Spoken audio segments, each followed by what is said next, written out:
सुरेशम्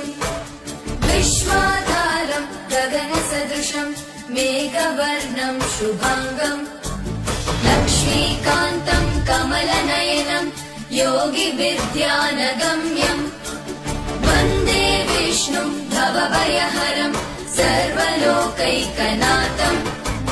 शान्ताकारम् भुजगशयनम् पद्मनाभम् सुरेशम् विश्वाधारम् गगनसदृशम् मेघवर्णम् शुभाङ्गम्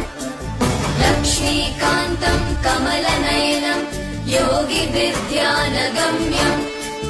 वन्दे विष्णुम् भवभयहरम् सर्वलोकैकनाथम्